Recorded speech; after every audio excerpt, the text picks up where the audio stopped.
So welcome, everyone. I'm Abby Rose. I'm the CEO at Vidacycle. A little bit about us. We make apps that support observation as a key tool for understanding what works on a specific farm or vineyard. Many of you may already be familiar with Demeter, which is our app for vineyards.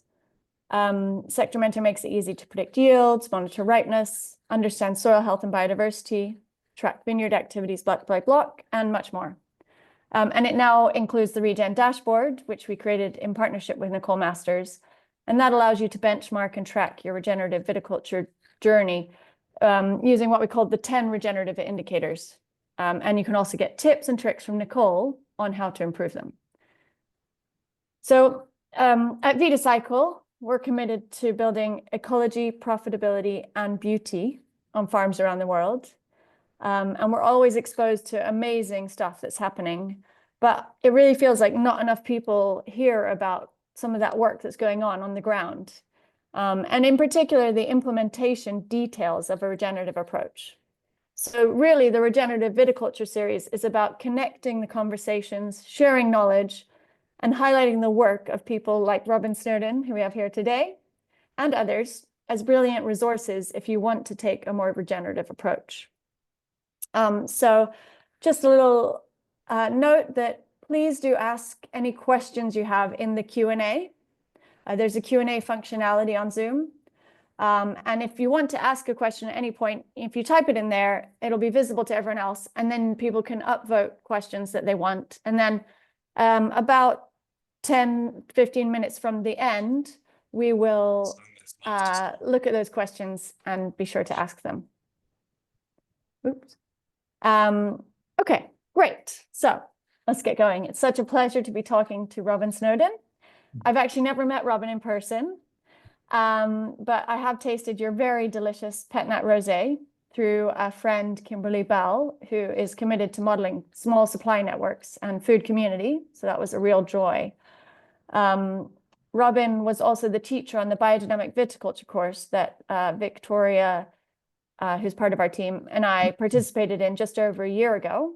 And it was filled with rich conversations, and it was really very exciting actually to hear from Robin more about how you approach running your vineyard, and some of the concepts or principles that underpin a regenerative approach for you. So one thing I wanted to say at the beginning really is that Robin, you very much work through the lens of biodynamics. And I keep talking about regenerative, and I refer to you as a regenerative practitioner. And I really wanted to comment here how those two interlink, and that I see regenerative farming as an approach to farming that encourages life and ecosystems to flourish. And in a way, biodynamics is often a great example of this. And I also understand the pathway or the journey of taking a regenerative approach, the pathway to taking a regenerative approach really is a journey. And from my experience, many biodynamic practitioners are actually very far along that journey. And I think, Robin, you're a great example of that. So that's, kind of how it all fits together for me, and you're welcome to comment otherwise. But maybe to start, could you share a bit about yourself and your vineyard and background, and tell us a little bit about you. Sure. Well, thank you for inviting me. It's an honor to be able to give a talk like this, or to be interviewed like this. It's a really nice opportunity to share as well. So a big part of biodynamics is the people, is the relationships, and it's really important that there are things like this that allow people to get in touch with others and find out what's going on. So it's really valuable. So thank you. My name's Robin Snowdon. Me and my wife, Georgina Harvey, we set up Limeburn Hill Biodynamic Vineyard.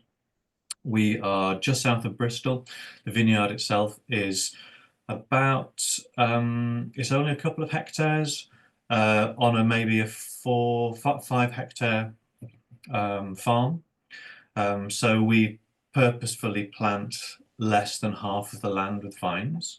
And we care for the rest of that land as habitats primarily. And so that integration of of all different aspects of life, which you were talking about, Abby, into the vineyard as a fundamental part of our work and a fundamental part of biodynamics as well. We have 3,000 vines altogether. We train them on a high trellising system, and I can talk for hours and hours about the benefits of that. And we have 8 varieties of vines over 2 hectares. We planted 2015, so we are in the 11th year of growth, although we're about to start the 11th year of growth now. And we make certified biodynamic, organic, and completely natural wines with no additives at all. Amazing. Great. And we'll talk a little bit more about your trellising systems in a bit here. And maybe, I know, biodynamics is very core to your approach. So maybe you could explain a little bit, what is biodynamics to you? Well, for those of you who don't know what biodynamics is at all, it is an agricultural system. It's a holistic agricultural system developed or sort of espoused by Rudolf Steiner. Nearly just over 100 years ago, he gave what's called the agriculture course, a series of lectures, and out of that developed the biodynamic agriculture movement. It was a precursor to the organic movement. The word organic actually comes from the biodynamic, a book Lord Northbourne wrote about biodynamics. And so it's a really interesting kind of lineage, I think, all the way through to what's happening now, where that more holistic approach to the land is broadening. For me, there's a series of principles which are really fundamental in biodynamics. The first one would be that everything has value and everything is interconnected. So whatever that might be, and so that underpins everything that we do. So it says, don't kill anything, basically. I mean, not that you want to cycle in which nothing dies, but don't aim to remove things from the land. And because you don't know how everything's connected, we don't know that. The second one, I think, is that we work with energy and we work with matter. So we work with both sort of spirit and the physicality of the world, which is a very, very broad range of things to work with, which is lovely. We think of the land as being a living being. So if I'm working with our land with a few acres, a few hectares, we think of that as being a living thing in itself, and you have a relationship with that being. It isn't that there are lots of beings there, it is everything together is a being.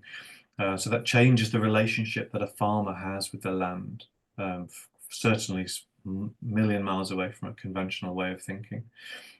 We work with the natural cycles. So we work with the lunar cycles as well as the solar cycles.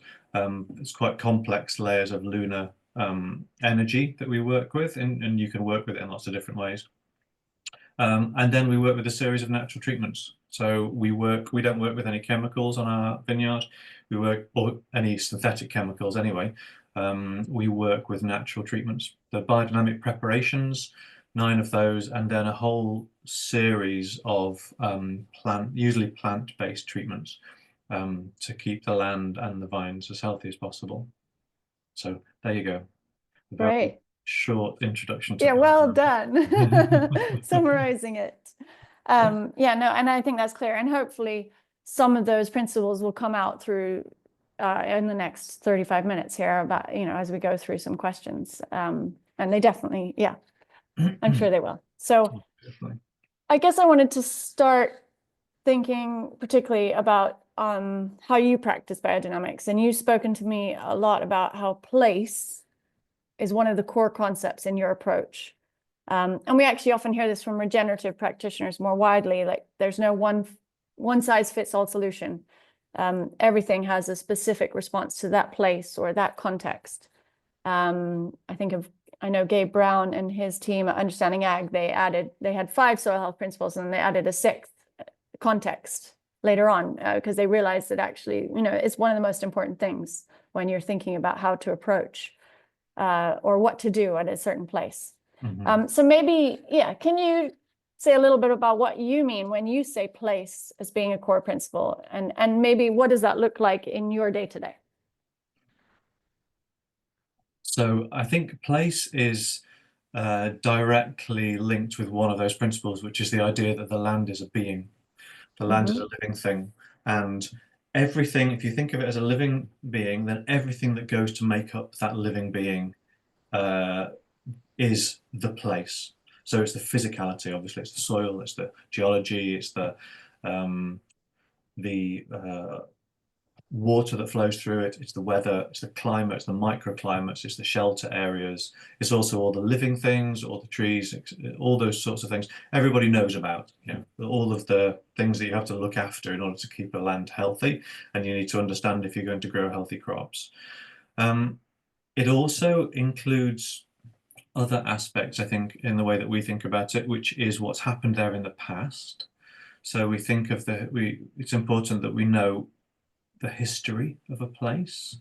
Not only does that inform the way that, for example, the soil is, how it's being treated, how much life there is in it, what chemicals might be left in the soil as residual, but also people have intentions in the way that they work. They try and do things, and so those intentions also get sort of collected in that place, in that being. Almost like memories or marks, sort of residing in the place. So it's also to do with the people, the biology, the physicality of it. And there is this aspect, as I mentioned in biodynamics, that we work with the idea of energy. So there's a subtlety to understanding a place. So one of the key ways of understanding a particular place, if it's your field, your farm, your allotment, whatever it might be, is how you feel when you're there. So we have this incredible intuition, this ability to be intuitive, to understand what is there and what could bring benefit and health to a particular piece of land. And so there's this subtle emotions as well that make up a place. You can feel that if you go into if you walk into, say, a cathedral, sort of Gothic cathedral, you feel something. You can talk about the physicality, the scale, the material, etc., but you feel something. And when you walk into a 1960s office block with low ceilings and windows all the way around, you feel something different. And when you walk into a landscape, you feel what makes up that place as well as everything else. So that to me is probably a broad view of place.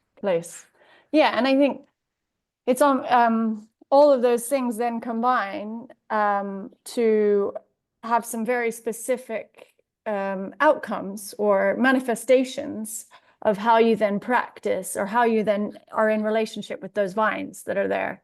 And one of them, maybe, the trellising system you talked about, how you had some very specific insights about certain parts of the land that were very different. And so you've actually used a different trellising system and you've come up with a whole new trellising system in that area that was specific to that place. Maybe you could talk a little bit about that. Sure. Yeah, we have two fields, two separate vineyards just across the road from each other. We started the first vineyard using the Geneva double curtain system, which is a high trellis which splits in a V and uses a cordon and spur pruning along two sides. And we did a lot of research before that and thought that would be the best thing for us. And it has been fantastic. But what's been very, very interesting is to see how the different vine varieties have responded to that system. Some love it, some struggle with it, and most are somewhere in between. But also in different parts of the vineyard, depending on the very particular aspects to do with shelter, soil, proximity to vegetation, etc., etc. Those all have a very clear impact on the way that the vines grow. So, for example, one of our vine varieties, Orion, will grow. It loves the trellising system, and the wind blows wet from the west across it. One side of the vine grows over, the other side grows under. So you end up with this kind of comb over effect of the vines. And then you go 20 meters away to another variety, and the vines just go up like that. They don't respond to the wind. So they don't respond in that, if like directionally to the wind. The way they respond to the wind is that when they're more exposed, the length of the shoots gets smaller, so the internodal distances changes. So you can walk up a row and you notice that as you get into the lee of a tree, for example, suddenly the shoot goes like that, and then you go past the tree and it drops down again. And so we noticed that on all of that's a field with 6 varieties in. So we recognized that's a system that works for some and doesn't work for others.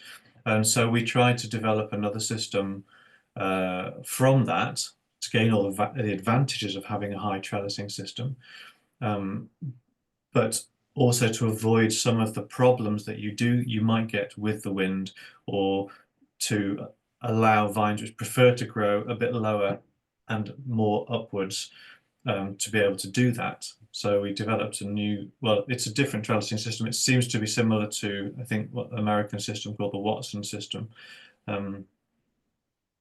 which allows vines to go up and then there's a freedom to them, and then allows them to respond any way that they want, and then they hit another wire, and then they can cling on. So it allows them to grow differently, but within the same system. Actually. Oh, great. I suppose that's a response to individual parts of the different vines, individual parts of the land, and finding a structure which allows that diversity and difference. Yeah. Yeah, and it's almost like you're allowing the vines to be of place more, and to respond to the different feelings, let's say, that they're having, whether that's the wind or the sun or. Absolutely, yeah. So I walk I walk into maybe perhaps a more conventional vineyard now that's certainly in the UK, that's just double guillot, single guillot, tight rows, grown low, series of hedges, and it makes me feel so uncomfortable. There's the amount, strapping these vines together. That is not how a vine grows. It's not how a vine wants to grow. And if you want to force a plant to do something it doesn't want to do, you're only going to have problems with it. So another way of doing that is that we grow vines up trees. So we've grown them up willow or hazel, oak, in order to understand how they respond to that particular environment, that particular system, that particular species of tree as well. And then we try and develop the trellising system to allow that. So if the vines are moving in the trellising system in the same way that they're moving in a tree, then we know that they're going to be happier. We call it dancing vines. Because Nice. vines don't want to be clamped together. They want to dance in the wind. Yeah, totally. Yeah, I can look out my window here and see vines climbing into the palm tree. Exactly. Off of the perun, off the trellis. We don't have that many palm trees here. No, fair enough. Great. Okay, yeah, it's amazing. And I think it would be really interesting to see. So this is in the new field. I guess you're going to have 8 different varieties there as well, all growing on the new trellising system. Is that correct? Or is it just a few varieties? 5 varieties in that one. 5 varieties. Yeah. It'd be amazing to see how different they look as they do. Or are they fully formed now? Or no, are they still... just the so they are in the 4th year now. Okay. Now, because there's high trellising and lots of splits, we don't push them. We don't. Yeah. There's a lot of vegetation underneath them. They develop quite slowly, but with good resilience. I was pruning today, and I did however many hundred, and every vine's different already. Yeah.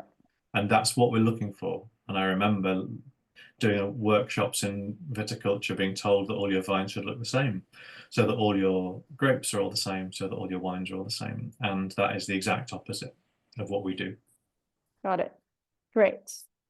Okay, and then Another core concept to your approach that you told me about is working with complexity and diversity. So that's already sort of come through in what we just talked about. But another example of the complexity and diversity is in the treatments that you use. So yeah, could you share a little bit about your approach to treatments and how complexity and diversity plays into that? So to sort of take a step before that, the idea of complexity and diversity as two, the more, I suppose, the more that I've worked with the vineyard, the more I understand why, and I see examples of why that is fundamental to health. We know it in our bodies, our gut health.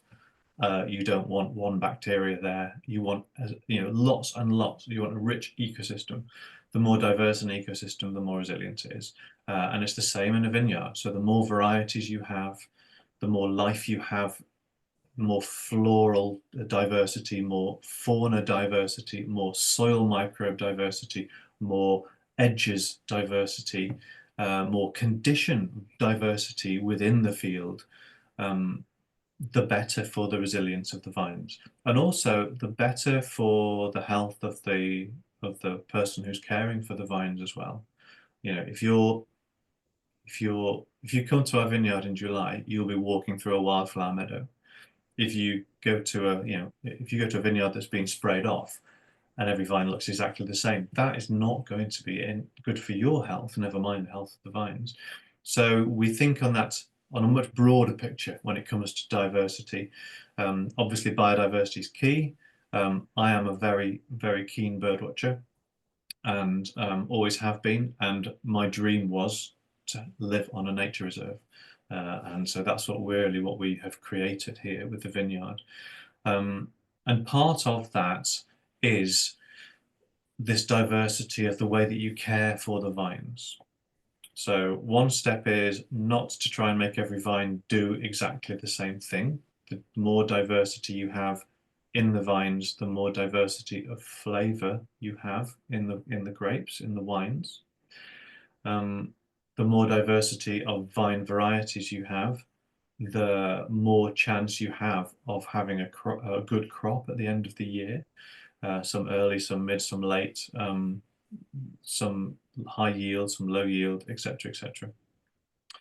And then this diversity of plant life that we have also allows us to pick vegetation to use for treatments for the vines.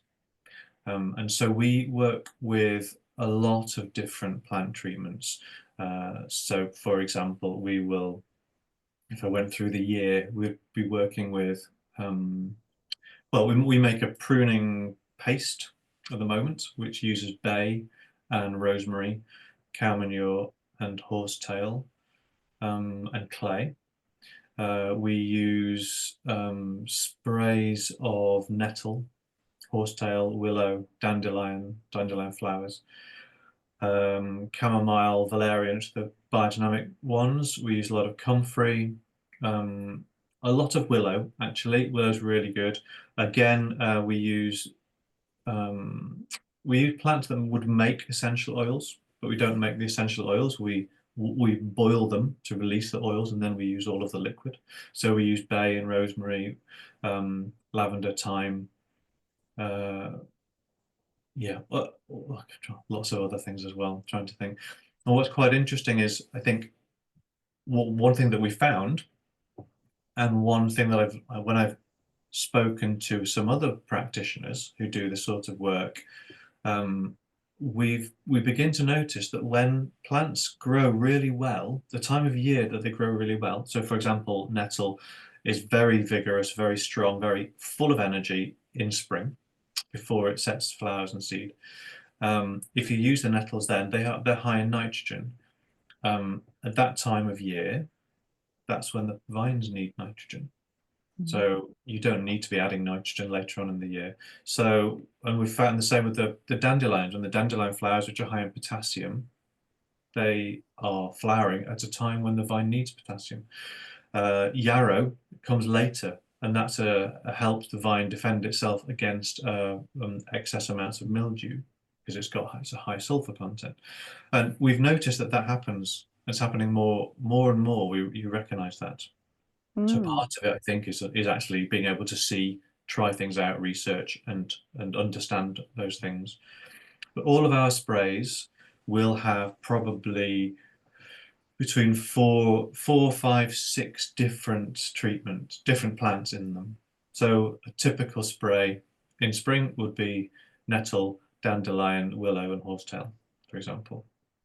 And when we spoke before, I was also intrigued that you said you try and have them all prepared in different ways as well. So some would have been boiled, some fresh teas, some teas that had been left for a while, some fermented. Yeah, say a little bit about that, like preparing them differently? I mean, the interesting thing about this is that I haven't read any research about this. I've met other people who also work like this, and they have either not been able to not use any copper and sulfur in their vineyard at all, or vastly reduced it. And so there's no research that I'm aware of that says that this works, but the anecdotal research and our experience does seem to say that it works. So yeah, if you have a freshly made dandelion flower tea, then that will have certain qualities to it. If you leave those flowers to break down once you've made the tea for a couple of weeks, that will release other things. You'll have more concentration, but you'll also have a broader range of nutrients that are released at that point. Certain things you might break down, like, for example, you might break down nettle, or if somebody wanted to use seaweed, for example, you might leave that to break down in an anaerobic way, and that in turn gives you a whole series of other microbes in that treatment. Yeah, so we might boil horsetail for an hour. We might use 80 C water with some willow bark. We might use some sort of anaerobically fermented comfrey. We might use something like a vinegar. We might use whey, for example. And all of those go together, and each one of those will have a whole range, not only nutrients, micro, macronutrients, but also all the microbes that are in there. And that's what the plants need, I think. And it Totally. seems to work. That's the thing. It's a little bit like witchcraft. Always feels a bit like that. I spend half my days picking strange plants and sort of doing odd things to them. But if you think that that's the other option to that, is picking up the phone and calling a chemical supplier and getting a bag of something horrible delivered from another country, I think it's quite a nice way to spend your life.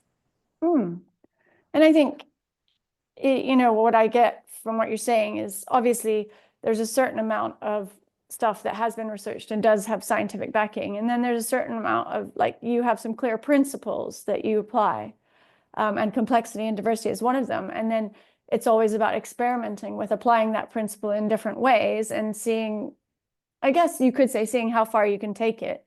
And that was actually going to be one of my questions, is like, how do you know where to stop? Because there is a bit of a balance here. You've got 8 different varieties, or 8 different varieties. You could have 50 different varieties. Where is it a balancing act with the commercial needs of running a vineyard and business, and yeah, how do you balance that, and how could others balance that? Yes, absolutely. I mean, you can't overestimate the importance of working to a sustainable business model, I think. So you can talk about all these principles, but if it doesn't work from a business sense, then you're not going to continue to do it unless you just have the money to throw at it. So yes, it all has to work together. Now, from our point of view, what we've discovered is that the quality of the wines, because of the way that we work, they have something special about them that lots and lots of other wines don't have. And a lot of biodynamic wines do have this sort of quality, because the work that you do is so focused on place that it gives that sense of place. You know, people talk about terroir, and the more life you have, the more biological terroir you have in your wines. Hmm. What comes from the soil, what comes from the plants, what comes from the microbes, etc., etc. And that makes the wines better. So there's a balance there between the amount that people will pay for those wines and the amount of effort that goes into them. So we have to get a good price for our wines in order to allow us to do that work. So therefore, also part of the work that we do is telling people about what we do. Because when people come to the vineyard and they find out what goes into these wines, particularly people who have maybe a basic knowledge of how most wines are made in the world, then there's a valuing of the wines over and above a lot of other wines that are available. Hmm. Um, Yeah. Yeah, that makes sense. And I guess, it's all one big balancing act. And in a way, you could see a purely conventional vineyard as almost kind of pushing the business side to the maximum and the plant life side more to the minimum, going down. Yeah, I don't know. And I feel like there's a scale that we could draw, a visual that we could draw that shows kind of how things interact and where different things are being prioritized, I guess, or balanced. yes, yes, that would be an interesting drawing. And it's I'll get on something it. that I think is something that hasn't really been done, but I Mhm. completely get it. And I think when I talk about complexity and I talk about diversity, I'm also talking about um, the business aspect of it as well. So if you make a single wine from a single variety or two varieties or whatever that goes into a single wine, you have to get it absolutely right every year. You're aiming for that single thing, and your focus has to be on that. If your focus is on bringing a level of complexity to the way that you work, to the vines that you have, to the wines that you make, and you don't have this single thing at the end that you've got to get, but you allow all of that complexity to manifest in the wines, then you end up with something that you weren't expecting. You end up with something, and in our experience, it was very nerve-wracking to start with, having never done it before, but it works, and you end up with something that nobody else is making. And that's, for me, that's what a wine should be. Mm. I mean, that's a very old-fashioned way of looking at it, but I think it does work, and it's when you try and it's a really tough one because you talk about balance and I talk about balance, and it is a different balance in all of these things every year. All the way Mhm. through the year, you're using your intuition, you're using your feelings in order to begin to think, actually, I kind of get a sense that we need to do this now, or it's sort of moving in that direction. So most of the wines that we make, we don't know that we're going to make them until maybe 3 weeks before harvest. And that's the great thing about that is we make our own wine. So we can Mhm. pick when we want, we can pick what we want, we can do what we want with it. And in England, we don't have any of those rules and regulations which say you know if you want to have that sticker on your wine, you've got to do it like that and pick that number and so on. So there's incredible potential for creativity in England, Mm. which is great, and we make Yeah. the most of that. Totally. And I did find it really intriguing when you said to me, one of the most important things is to not aim to make a particular wine. I'd never heard anyone say that before, actually. And but it does make sense. If you really want to take advantage of the complexity and the resilience that that brings, then you need to kind of go with the flow of the complexity rather than say, well, at the end of it, we're going to make this. And there again, you'd end up in a bottleneck potentially. Yes. Oh, terrible pun. Not meant, didn't mean to be one. Anyway, okay. I just wanted to hone in on one other thing about the treatments, which is Mhm. you name a number of different plants and you choose them based on what's vital at that moment or alive. But also, we did talk a little bit about how you do a lot, or have a lot of understanding and have built up your understanding about plants through the herbalism traditions. And maybe you could just say a little bit about that, like, you know, the essential oil components of bay, and that you had a lot of bay in your garden, and how now you said that you're starting to use that in your sprays, or you are using that in your sprays. Yeah, so how do you find out which plants are good to use, or which are okay, and which might be a problem? Or I just tell you a little sort of story. I used to teach landscape architecture, so I used to teach design, and teaching someone to be creative is very hard, a very odd thing to do, and it's not something that our culture is particularly good at, I would say. But one of the ways that we would do it is we would recognize that you have to read, you have to learn, you have to understand knowledge as much as you possibly can. So you read around a subject, you speak to people about it, you find out, even if there are differing opinions, you find out as much as you can, you absorb that into you, and then there's a point where you have to make a decision. And so you bringing yourself to it. You're not doing everything sort of externally on a page, saying this, therefore I do that. It's also your connection to it, your feelings. And it's really, and your mind, your brain works through things without you trying. So filling yourself full of this understanding, stepping away completely, doing something else, and allowing you to digest it. I suppose that's quite a nice. I like the word digest because it works with the gut. It works with also the way that we think. And so that's a process, I would say. So I would say to find out about any of these plants, you read as much as you can. You find the books. You speak to a herbalist, or you might look at a different herbalism tradition. You might go and have a look at the plant itself. So you might smell it. You might taste it. You might look at the way it grows. You might think about when it grows. When is it full of life? When does it flower? And you can look at lots of other traditions, meaning of flowers, for example. Why was it that 500 years ago a rose meant this or a daisy meant that? And it's not that all of that is totally vital to know, but the more you do know, the more it comes into you and filters through you and then comes out in a suitable way. Because another aspect of biodynamics is also that you this living organism, this being, which is the land that you're working, the big thing is your relationship with it. It's almost all about the relationship with it. So you're bringing yourself to it as well as the land bringing itself to it. And so your part of it is really important. It isn't something that you get from a book and you do external to you. It's something that comes through you. So I think there are lots of sources for information. I was in touch with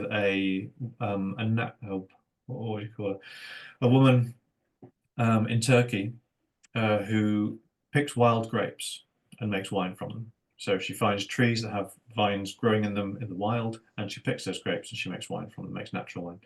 And she's just discovered a bay tree, where a beautiful vine is growing up this bay tree. So she's picked all the grapes from that, and so she's now going to make a wine from it. And we were having this discussion on Instagram about, does the bay, because the bay has all of these essential oils connected with it, like eucalyptol and so on, that deter fungal disease. So is there the same vine growing up a bay tree and another one growing up a oak tree next to it? And is there a difference in the resilience or the harvest, the yield, or the disease pressure on those different trees? So always having this curiosity to find out information, I think is fundamental. And then try it out. I mean, this is a thing. You get a feeling. I know that if I took a liter of essential oil made from bay leaves and I put it onto a vine, then it would probably kill the vine. Yeah. It would be an awful thing to do. We know that. You smell an essential oil, you know that you don't want to use a lot of it, just little bits of it. And I think the more you use these things, the more you get a feeling for what is suitable quantities. So I've read a lot about how much horsetail you need to boil, how much willow bark you need to boil, and I've felt quite strongly over the last couple of years that we're not using enough. And so I've upped that, and even just thinking about it, it's like, yes, I feel like we've got to about the right amount. And I look back on that and I think the volumes that people were talking about willow or horsetail, say, those are in areas where there was less humidity. And in England, we have a lot of rain. And so actually it makes sense to use more than what you might use in Spain. Yeah. So you realize actually there is a rationale to it, but your feelings can take you to a point where you can think, oh, now I understand why. I hope that Totally. answers your question. Yeah, no, that's Broad one. great. Perfect. And I think what occurs to me also is that in so much, so much of the time I try and research, okay, let's say there's lavender out there. For lavender, how can I find out more about applying that as a spray? But what I got from what you were saying is there may not be information specifically about applying lavender as a spray. But all you can do is learn about the lavender plant and learn more about the traditions and history around it, and then make a decision about, is this something that is relevant to our system here? And start to combine it with other things and build it's building the system. Because often I feel like there's a lack of literature out there, but actually maybe I'm searching for the wrong thing, because yes, there is a lack of literature, but you're never going to get the answer externally, is what you're saying. Or what I hear you're saying. You've got to formulate the answer from what's available and then have a go. Yes, I would say that. And that comes back to that first question, which is about place.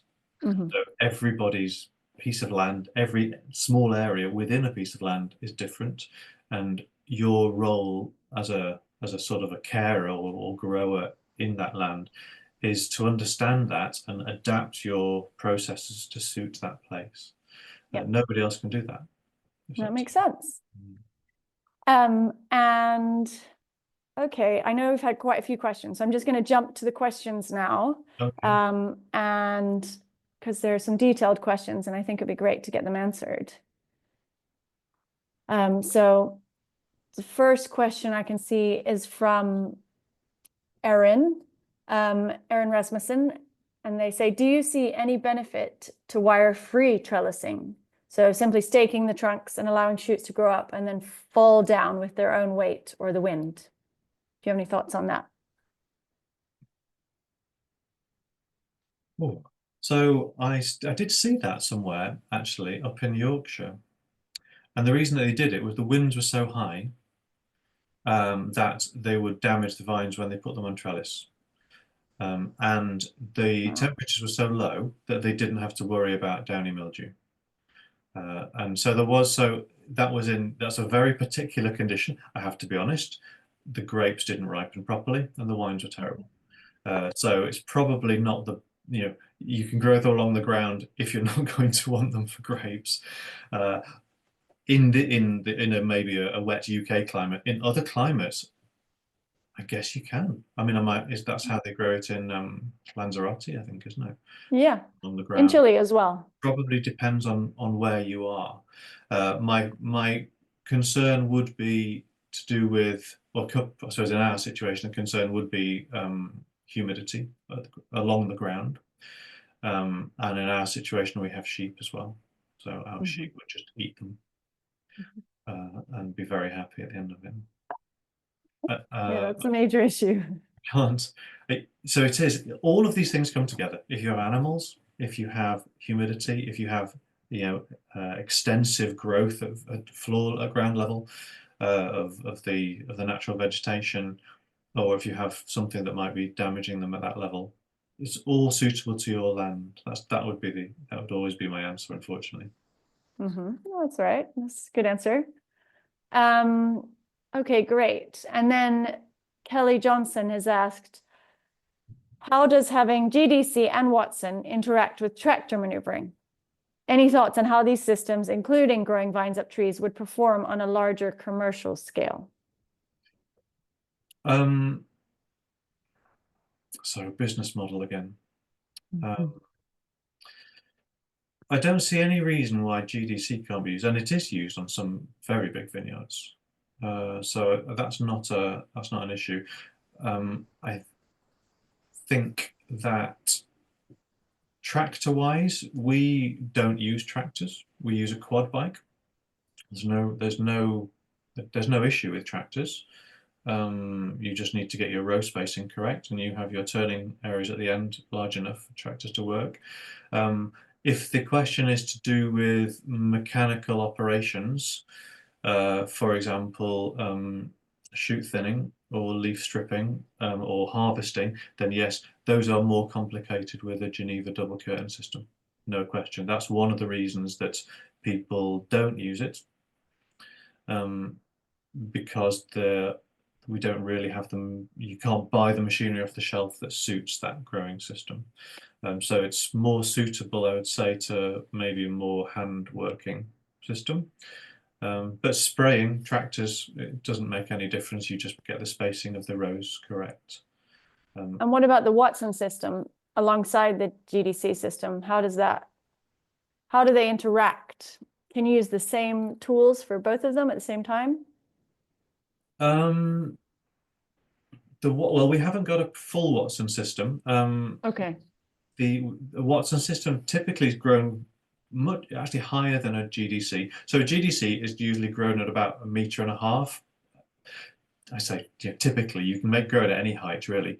So your fruiting wires, 2 fruiting wires are at about 5 foot, 1.5 meters, and then the vines grow up, and then you tuck them in down. The Watson system, you grow a central cordon, and then from there the shoots come up, and then they go underneath similar wires, and they tuck it above or below, or they fall over, depending on the way the vine works.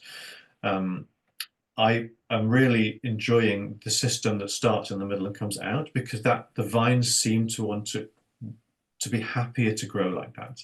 It is rare to see a vine in the wild growing downwards. And that's what you do with a GDC system, you tuck it in. It also does take up a little bit less space, the Watson system, in that it starts in the center and then grows out. So you have the length of a cane on this side, length of a cane on this side, whereas a GDC, you have 2 cordons and the canes go further out. So what we find with the GDC system is actually the canes on adjacent rows meet each other, and then you have to go through and untangle them. But in relation to spraying, they're both very, very good, because you're spraying up underneath the canopy, which is much better in relation to sort of reducing issues with mildews. And they're both, really the higher the better, I would say, because the more airflow you get, the less disease you get. There's no question about that in my mind. If you look at our vineyard, the ones that are struggling to get up, they're a little bit lower. They're always the ones that get a little bit more disease. It starts lower down. The humidity, even if you hold your hand at the ground and lift it up 30 centimeters and another 30 centimeters, you just feel the difference so much. Totally. Both systems, fantastic for your back. And that is important too. Not a joke, actually. I mean, it really isn't. If you want to be able to work into your retirement, then you don't want to be bending over. Yeah, that's not the way. It's not good for most people. Totally. And the other thing is, we have sheep in the vineyard with the Watson system, or the one that we've slightly adapted. That we potentially have sheep in there all year round if we want to. So that's another aspect of it, which is quite interesting. Really exciting. Okay, great. A few more questions. They keep coming in. Kazimir Boskovic asks, what is your spray frequency of the teas? How often are you spraying your teas? Entirely dependent on the weather. Just totally responds to what's happening at that time. So we have a small tank and pulled by a quad. So there's quite a lot of flexibility in it. And You can make teas and you can store them as long as you don't sort of overheat them. And things like whey will keep for quite a long time because they're pretty stable in themselves. We're always looking at the weather forecast, always thinking actually we're going to have this amount of rainfall and this humidity and so on. So I would also say if you've got a weather station, that's ideal for you to get over the years to get to know. For us, it would be to get to know how our land works in relation to the local weather forecast because they're never the same. So is the weather forecast usually exaggerating the temperature or underestimating the temperature and rainfall and so on? So it might be, so I don't have a system which I follow. If the vines need something, because I don't spend a lot of time trying to add nutrients to the vines. That's not the aim of the sprays for me. We don't cut under the vines, we don't plow, we don't add seed, we don't rotivate, we don't do anything like that. It's just natural vegetation. We grow high so that we can leave that vegetation under the vines because we want diversity of life in the soil, and plants bring that diversity of life. And so that is our way of sort of allowing the plant to get us the nutrients that it needs. We're lucky in the sense that our land has not been damaged. It's not full of chemicals. It was pasture for quite a long time before we took it on. And so there's a good amount of nutrient in the soil anyway. And one of the things that we do in relation to that is we use compost tea, which we make from everything from the vineyard, to support the microbial life in the soil. So that's our sort of main. It's not adding nutrients, it's making the nutrients more available. Yeah, makes sense.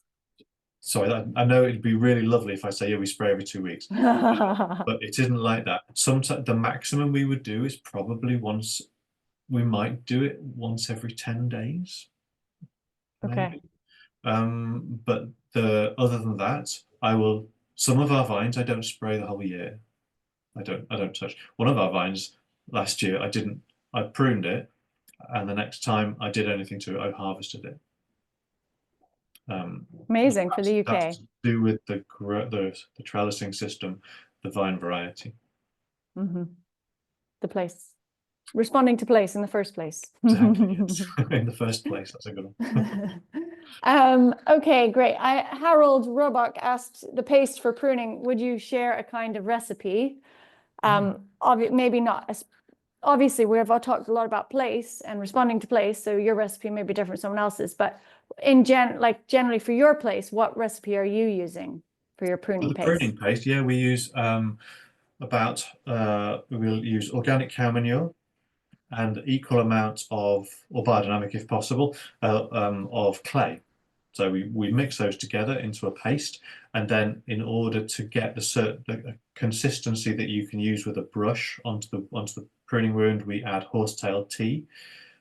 This year we've used a combination of horsetail, rosemary, and bay as the tea. And that adds all sorts of different things. The horsetail helps dry, adds silica. The rosemary and the bay add antiviral qualities to it. And because one of the things we're trying to avoid is the transmission of any viral disease. We haven't seen any, but there's a chance that it's in the stock that we put in the first place. So we're trying to avoid that.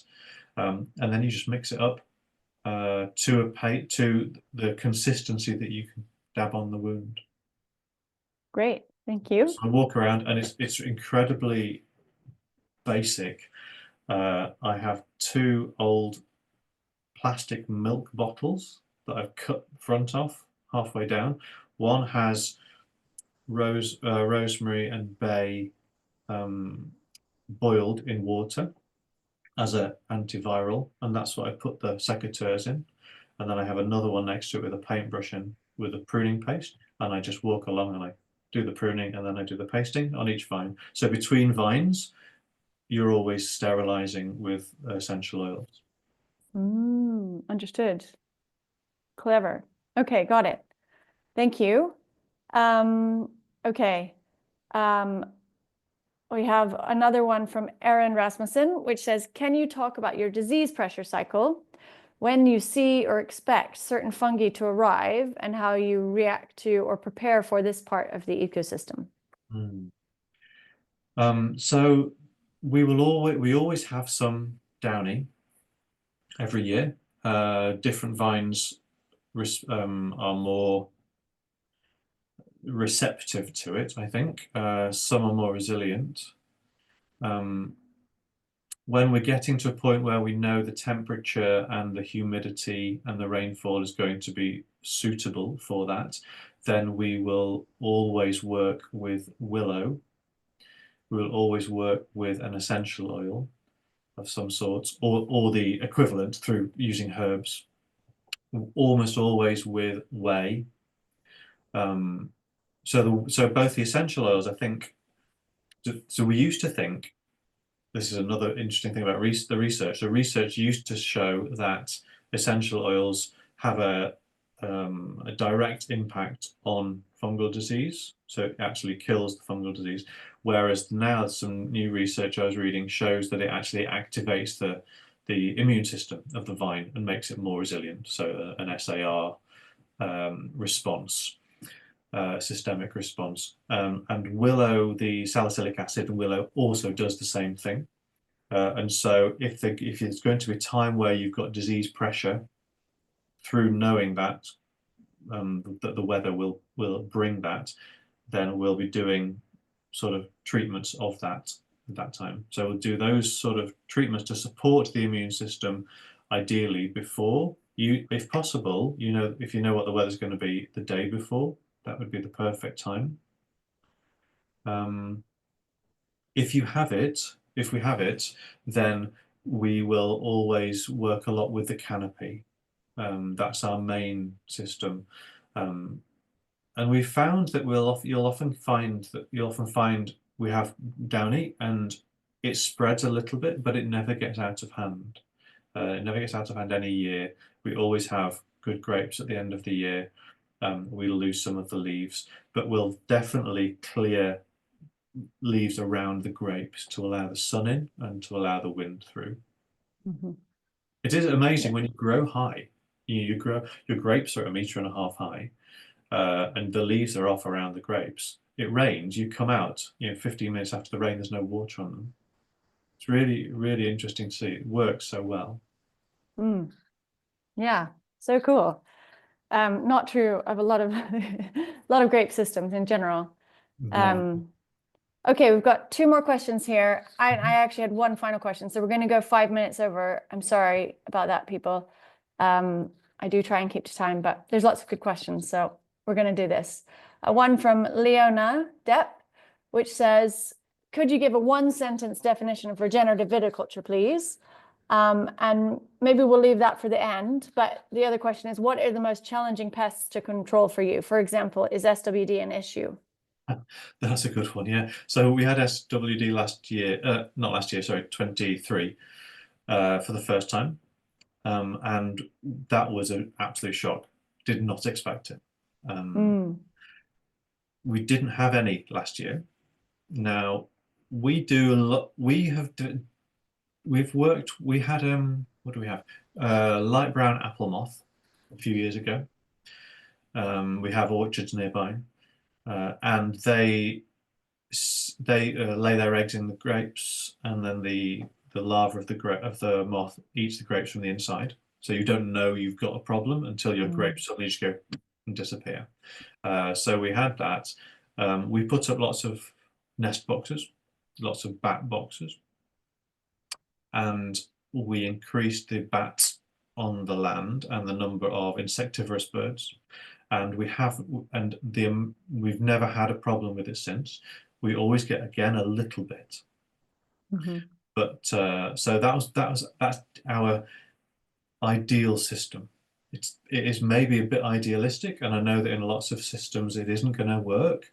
I know that Adam Huss, I don't know if you know the Beyond Organic Wine podcast, the vineyard he was working in California had a infestation of voles, and however much you try and balance the ecology, it didn't do a thing.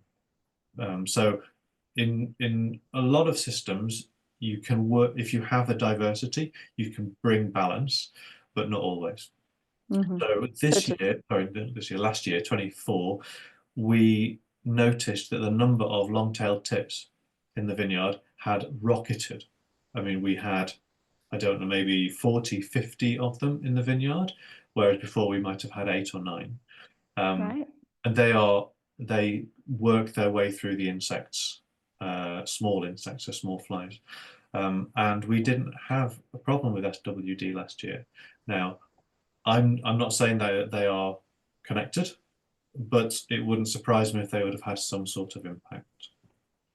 Absolutely.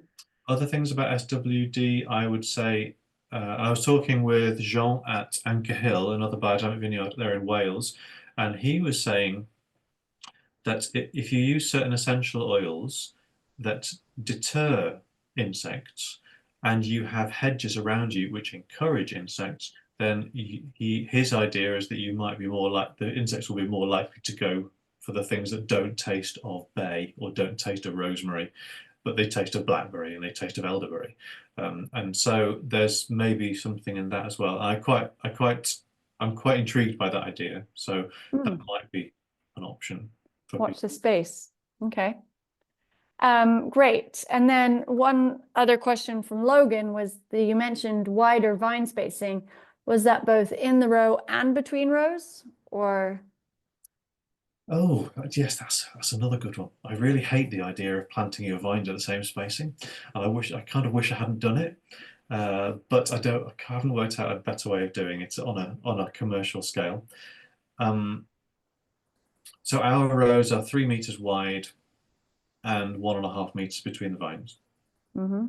GDC split. The wires are about 90 centimeters apart, something like that. So what does that means 2.1 between the one wire, the edge wire of one row and the edge wire of another row. I would make that a little bit wider, because it does make things a bit easier the wider it is. I'm not interested in growing vines as close as possible to maximize the heat, because I like the climate where we are. It's a long, slow ripening with low alcohol levels, sort of a nice, gentle, medium acidity that comes out, and it tastes natural to this place. I'm not trying to push it into a Burgundy or a Riesling sort of style wine. Yeah. So yeah, so sense. the spacing, so I don't need to bring things too close together. Totally. Okay. Final question here is just something someone sent in advance, which was, where can one look for detailed and accurate information of the effects of the agrochemicals, so fungicides, pesticides, herbicides, and as well as mineral fertilizers on the biology of the soil and other life forms exposed to these inputs? Do you have any idea? Because I guess one of the problems that can sometimes be encountered is that, of course, the agronomists say it's all fine, and here's some evidence of why it's fine. If you have an intuition the other way, that's fine if it's your vineyard, but what if you're working for someone and you need to provide some evidence or proof? Where would you look to get that? No idea. Okay. Sorry. I didn't. That's fine. I think that's a fantastic question, actually. I can see if you're working for somebody else and you wanted to make that sort of argument, then I can understand if people are expecting research to show that, evidence to show that, scientific evidence. I would say possibly go and visit a vineyard that doesn't use the chemicals. That might give you evidence of that it does work to not do it. I always step back to the idea that people have been making wine for a lot longer than we've had chemicals. Totally. We don't need them. It's just our economy that has developed the need for them. And so finding a business model that allows you to step outside that is absolutely fundamental, I think. Totally. And okay, to end, before I say final few words, is what would your one sentence definition of regenerative viticulture be? I wish you hadn't asked me that. Well, to be honest, I don't use the word regenerative at all. And that's because for me, biodynamics encompasses this idea of the farm as a living organism, the farm as a living organism. It encourages you down all of those wonderful regenerative processes. So everything to bring life to the land. So maybe that would be my definition of regenerative, bringing life to the land. I like that. It's a beautiful definition. And thank you so much, Robin. Thanks for all of your insights and sharing your experiences and principles. And it's so rich. And I wanted to let everyone know that you can sign up to learn more about biodynamics with Robin. There is actually a course happening right now online. So I'll just post the link to that. I think I can post in the chat. Hopefully I can. Oh no, maybe I can't. Oh no, I can. So I'm posting the link in the chat right now, where you can sign up for that. I've done the course. It's brilliant. And now you know more about Robin, so you can, yeah, there's just a very rich way to learn. And if you're interested to hear more about Sector and what we do, you can send us a direct message or contact us on info@vidacycle.com. And we will send a follow-up email early next week, probably, with the video of this recording and links to where you can find out more about Robin, about your vineyard, and also about the course with the Biodynamic Agricultural College. And then also to say we have another Regenerative Viticulture Series in 2 weeks, 2 weeks today.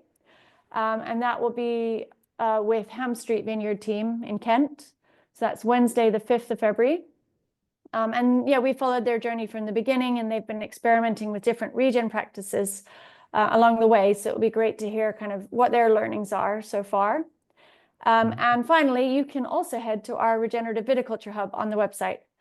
This is a free learning hub where you can access amazing practical insights from everyone who's been part of the Regenerative Viticulture Series, as well as information on how to do the regen indicators, and also different courses that are happening, like Robin's course, really trying to make it a place where people can learn more and share knowledge, and particularly some of this on-the-ground practical insights, just like Robin just shared. So really, really appreciate it. Thanks, everyone, for joining. Thanks for the great questions, and look forward to seeing you all again soon.